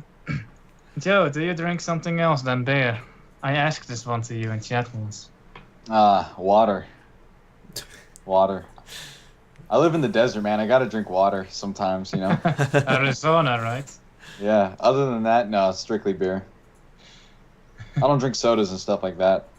Do you drink coffee, tea, or stuff like that? Maybe I'll have like 1 cup of coffee a day, but it's like black coffee. You know, nothing special, nothing too crazy. But how early in the day do you start drinking beer? probably whenever I get home from work, which is crazy because I work overnight. I work overnight shifts, so the thing is, like, I come home in the day, and that's what I do is like watch streams. Well, what's good about it too is a lot of my favorite streamers are in Europe, so or like a lot of people I watch, a lot of people I know, so it's like the perfect time for me. But yeah, so a lot of people get thrown off because like, you drinking a beer, like whatever Pacific time in the morning, and I'm like, whatever, it's the end of my day. So. Next question. This one doesn't have a question mark, but I guess I'm gonna read it anyway. What's the best beer? The best beer? That's so difficult. My personal favorite is Yingling. It's an American lager. It's my personal favorite, but they don't sell it on the West Coast, so I can't ever get it. I used to live on the East Coast, and I bought it all the time. It was the best, but I can't get it anymore. Damn. Can you not like import it or something? I probably could, but it's super expensive. And speaking of MHMD, he just said it's good stuff. I actually recommended it to him, and he's in Pennsylvania. It's made in Pennsylvania. So when I found out he was there, I was super jealous because he could just go down to where it's made and just get like one fresh off the line. And he doesn't even drink. It's so it's been heartbreaking. That's why you wanted to have a speedrun marathon in your house, so people could bring you beer from the East Coast. Exactly. That's what I'm talking about. All right. Next question. Josh, how does it feel to not be drinking alcohol? Feels Fanta, man. It's actually empty. I'm just doing it for effect. Next. Sure, I'm gonna go with that attempt at a pun. Joe, when is GTA 3 100%? We were talking about this before the show as well. I think his body expressions there just answered the question. Joe, I've got more interest in trying to rekindle like a lost relationship than trying to like do an attempt at that. Honestly. Oh God. I could spend another. You guys got another hour. I could tell you why I don't want to do. No. No. I want to get. We'll save it for my podcast. All right. Just name it like reasons I don't do GTA 3 100%. You can have multiple episodes. Just make a YouTube video. 10 reasons I don't run GTA 3. That's pretty much my stream nowadays. Why am I not running GTA 3? All right. Next question. Joe, when is Max Payne 3 New York Minute Hardcore? That would be very interesting to do. Unfortunately, I wanted to do a run of that, but that run takes a lot of practice, and I'm just not that good at Max Payne 3. So if you're unfamiliar, like New York Minute Hardcore and Max Payne 3 is that you play through the entire game. If you die once, you have to start from the beginning, and it's the hardest difficulty. Okay. A few people have done it, and anyone interested in Max Payne 3 and interested in that run specifically, if you go on YouTube and look up C Jacobs, it's C Jacobs essay. He did a run of the game. I guess he played the Max Payne 3 multiplayer for a very long time, and he decided to do, I'm going to do a Let's Play of New York Minute Hardcore. So he did his like Let's Play, and it turned out it was just a speedrun world record because he was just so good at the game. So he basically did commentary over it, and it's one of the most interesting. I ended up stumbling across it, and it's one of the most interesting speedruns I've watched because the commentary is so good.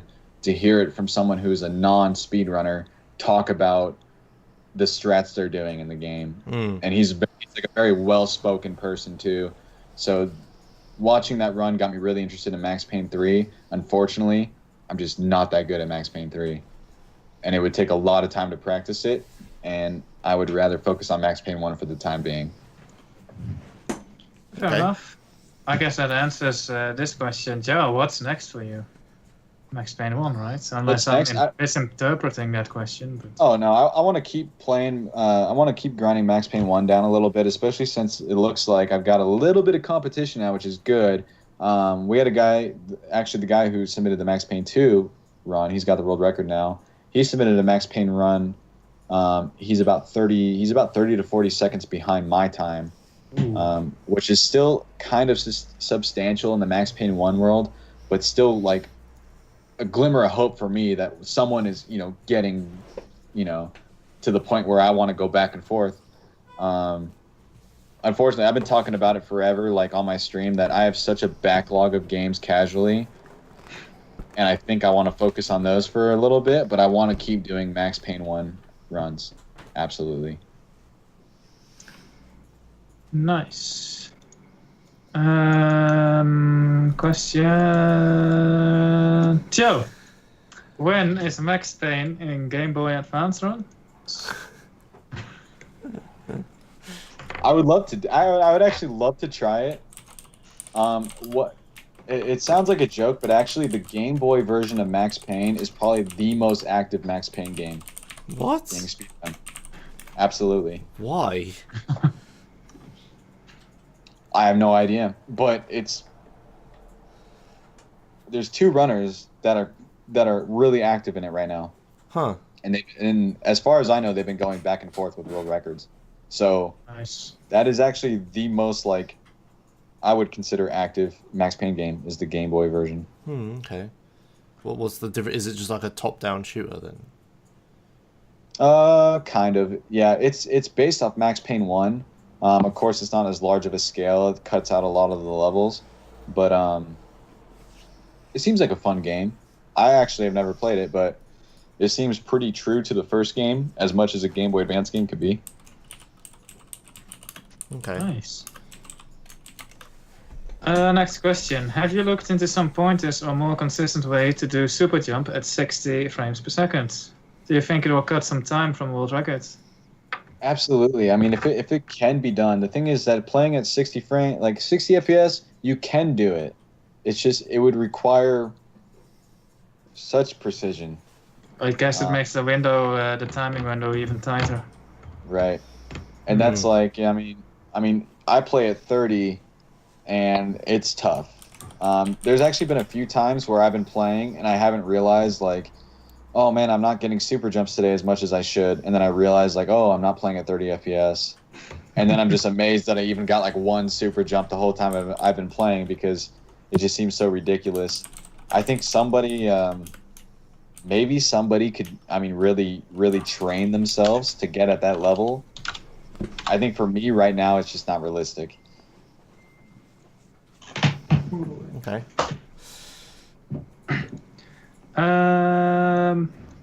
Joe. Yes, sir. Do you have a poster of Sam Lake? No, but I should. And if you want to buy it from me, you can go to my channel, go to my PayPal, and scroll on down. Non-affiliate, by the way, and make sure that you donate there. and I will definitely put that up. I guess that's the main character. No, that will be Max Payne, right? Oh, Right. Who's Sam Lake? He's who Max Payne is modeled after. Oh, okay, all right. Which, by the way, can I get, before we close up this Max Payne session, can I get Josh and S to do their best Max Payne face if you think you can? What's a Max Can I Payne see an face? example? Do like a Google image, like a Max Payne 1 face. Max Payne 1 face. Oh. And can I get your it's like, there we go. fuck, that hurts. What the hell is that face? Why is it like that? Like, why? Okay. That's pretty much me, like when I'm running the game. That's Max like the Payne. face, but Please tell me that's an emote somewhere. it is. It's on my channel, by the way. Okay, we need to enable Frank. Well, it's FFZ. You guys don't have any FFZs in here. Yeah, but we need to do that. All right, next question.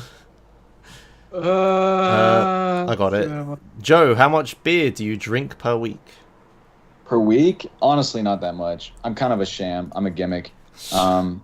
The thing is, like, I don't really drink. I don't drink to the point people think I drink. Like, a lot of people think, oh, I drink and I get blackout drunk all the time, but, like, that's not really the case. I honestly can probably, like, I'll come home from work, turn on a stream, start playing a game or something like that, drink maybe a beer and a half, and then I'll start yawning. I get tired before I get drunk.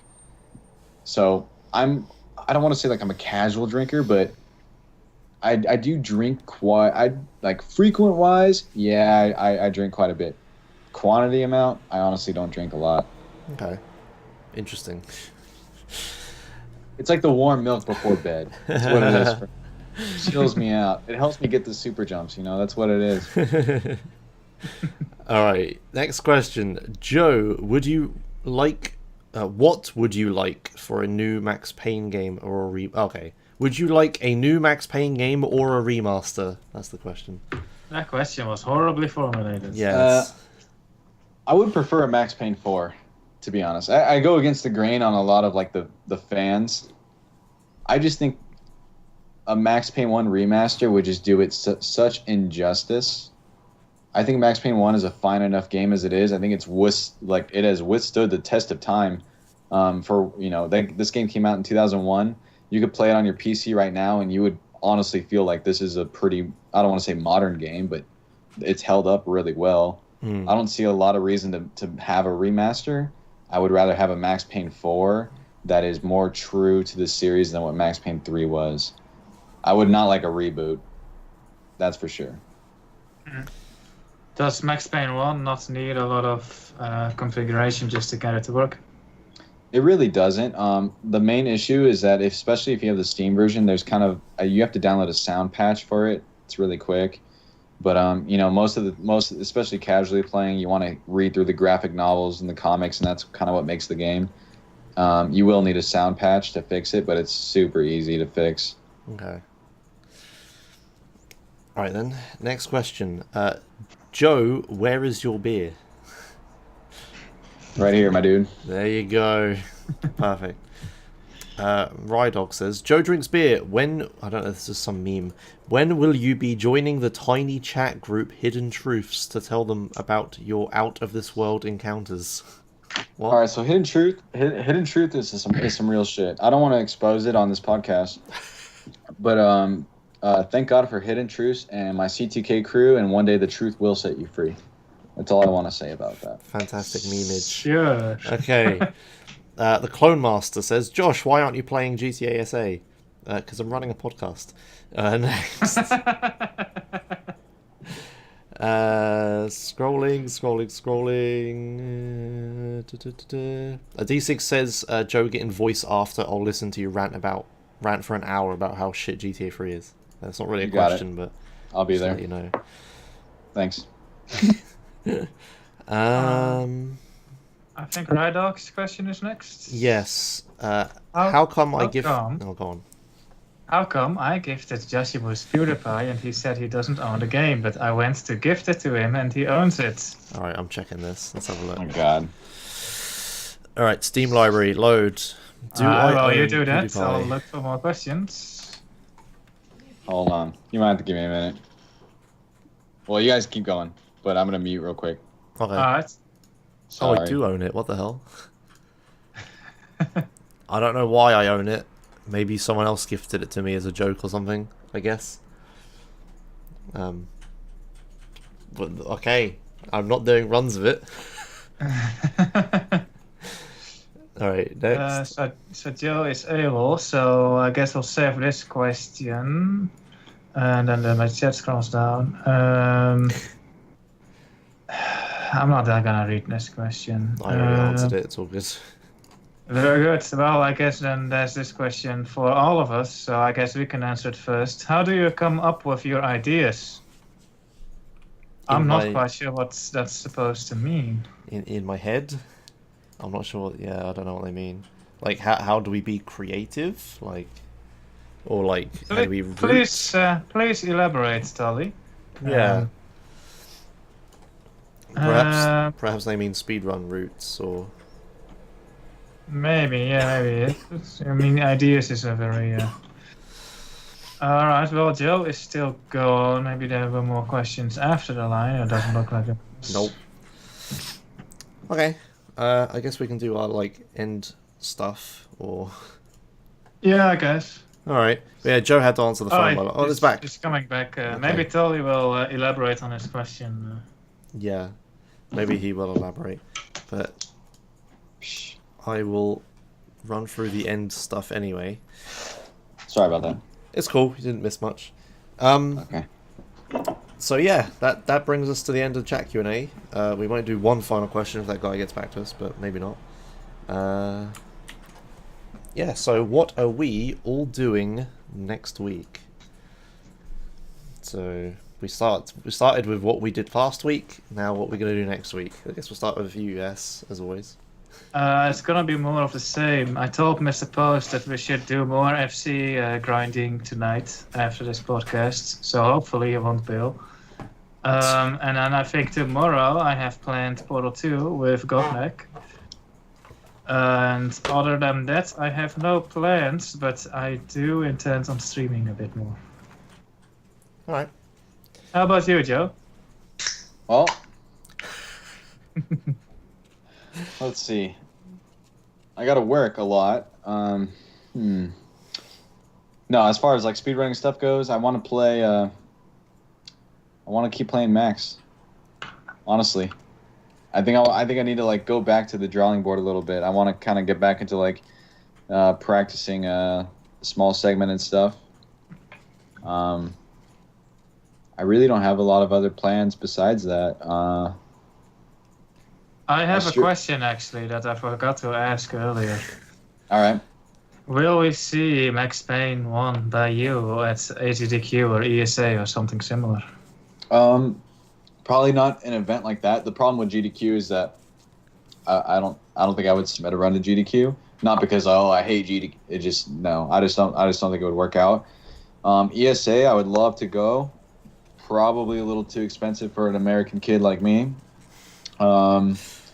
I was thinking about submitting to Californiathon, or I think it's just called Calithon now, because that is the most local to me.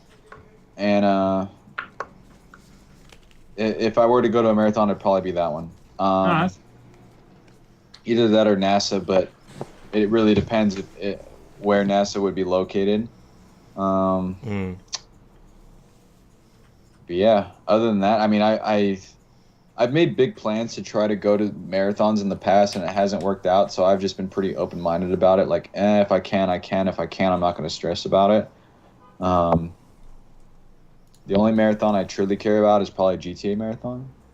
So I don't think they'll accept Max Payne. no, they won't. They won't. Yeah. Yeah, they got rid of clones. Yeah, we got so many actual GTA submissions that we were like, fuck it, let's do actual GTA only. Yeah, no, it was good. Weren't you in the cutting? Yeah, No, I you was. weren't. No, I mean was. Joe. Oh, Joe.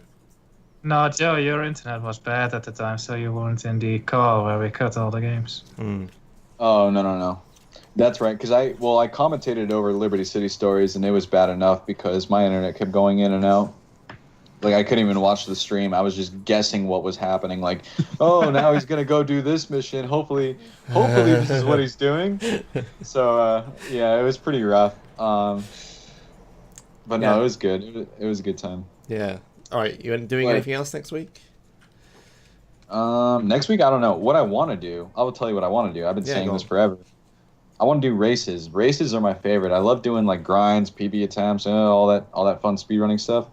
I just love racing people. I don't care what it is. I don't care how bad I am at the game. If it can happen, I want to do races. Vice City Bingo. Never mind. S. Bingo. I'll race anyone but S. Okay. Me and S have had some fun races in the past. Yeah, true. Alright then. I guess I'll move on to what I'm doing next week. Yes. Streaming wise, I might stream some more true 100% segment recording. I did a test where I recorded the audio of the game separately, apart from the separate from the video, so that way I could have I could stream it and still make a YouTube video of it without me talking over it. I approve. Yes, and it seems to have worked. The next episode will have segments that were streamed and segments that were not, and I challenge you to tell the difference. So I changed my stream layout to be 4:3, and I removed the audio by recording it separately, and it somehow worked. I thought it was going to be really hard, but it wasn't. Nice. So I might stream that. I'll stream true 100% more, because I don't really know what to stream right now. Yeah, iRacing, I don't really feel like doing iRacing. I still have this wheel next to me, taking up half my desk. But yeah, I just don't feel like racing at the moment.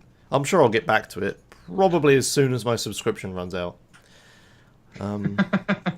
Otherwise, me and Emma just modded this board game we have. We added a load of... I made these. We made a load of cards that have like extra effects and stuff.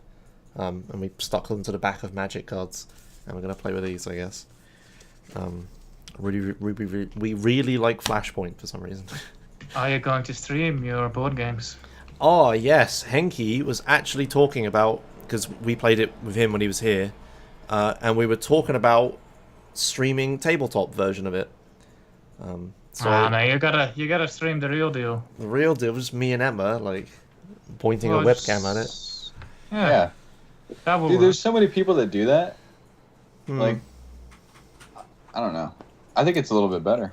Okay. Well, I can try that I as guess well. you could do both, but yeah. The real deal is real yeah, deal. The thing with the real deal is that it's normally just me and Emma, because we're the only ones here. But with Tabletop Simulator, we can play with, like, Henki and other people and stuff, and then it actually gets more interesting. But yeah, we were talking about streaming board games while he was here, so we might try it. I'll try and make a layout work. That makes sense and is obvious whose turn it is and who's doing what and shit. But yeah, otherwise, I'm not doing any speedrunning because I don't really have any plans for that either. I must admit, during this episode, and I was like, this is Max Payne. People tell me to run this all the time. This looks kind of cool, so maybe I'll go for it, Josh. Come on. I will tell you this, dude. Like, don't be ashamed. People are like, my run's gonna suck, and I don't even want to do it. Well, don't even think about it. Like, honestly, like, I almost just want people to do one run, and even if that's the only run they ever do of it, fine. Well, I would casual play for it first, and then do a run. But yeah, I might give it a shot sometime. Yeah, probably not next week though, but at some point when I'm desperate for a speed run. But it's on my list of games I want to run now. So there you go. I'll tell you, that answers the question that we got last week, I think, where someone asked if one of these episodes ever inspired us to pick up a game. Oh yeah, there you go. Yeah, it did. One of them did. Well, I'm glad to be your beacon of hope. Okay, so there we go. I'm just kidding. All right. let's move on to the end because we're fast approaching 2 hours. So yes, thanks for watching episode 37 of Real Time Chatting. We don't have a guest lined up for next episode. So No, we do. if you're a runner of video games and you're listening to me, then maybe ask to be a guest. Yes, that's what Joe did, and it worked out for him. Yeah, there you go. Yeah, well, I gotta say, I was watching last week's episode, and then I just sent S a message on Discord, and I said, "Put me on your show." So Perfect. Do that. that's all you gotta do, dude. And thank you again, Josh, and thank you, S, for letting me be on. Yeah, it's great. Thank you for telling us about Max Payne. Yeah, thank you. Actually interesting. Alright. So plugs our stuff. So we put every episode on YouTube as soon as I remember to do it. I will probably do it tomorrow morning for me because it takes a long time to upload it and I want to eat and sleep. So yeah, we have a YouTube channel, which is, if I do exclamation mark YouTube, there is a link to our YouTube channel. We post every episode there, so you can catch up. We also have a Discord, which you've already put. Oh, you've already posted these. I'm an idiot. Okay, perfect. You beat me to I it. thought you would be a bit quicker with saying these things, but All right. So yeah, we have a Discord. Join that and let us know about anything you find in the next week or coming weeks. We also have the submission form, so you can submit world records directly through that to our Google Doc if you want. Yes, I did. Yeah, you did. Ask for guests. I kind of messed this up, or order of it. We plugged us. We plugged guests. Yep. Now we need to find a raid target. Probably should have been doing that beforehand. Yes. Do you know anyone, Joe? Let's see who's on. Yeah, let's have a look. Yeah, other than that, we're done. So yeah, thanks for watching. Let's find a raid target. And... Well, if you guys want, we were talking about at the beginning of the show here. Spatula's playing Ellie Noir. Ah, perfect. What? Did we raid them last week? I don't. I think we might. Oh, if you did, then forget about it. Maybe. I might just be remembering them because I was watching them a lot last week. Because Hengi. I'll just raid them anyway. But yeah, we were talking about it at the start of the show. So he's doing just any % at the moment. So yeah, go raid Spat. Do you have a raid message or? Pizza box jump. Oh, that's a Max Payne 2 thing. Just say like Spatula drinks beer or something like that. I don't know. Alright. Spatula drinks beer. Okay, fine. And there's the link. Yeah, even Trollbear said spat again, question mark. I feel like we raid Spatula quite a lot, but never mind. Yeah. We'll make this the last time. For a while. But thanks for watching. We're done. He just always seems to stream this time, I guess. And yeah, we'll see you next week with whoever we have on for it. Bye. Bye-bye. Oh god, I forgot to mute Skype and stuff. Play outro. Bye-bye. Stop talking. Bye-bye. Damn it, ass. There we go.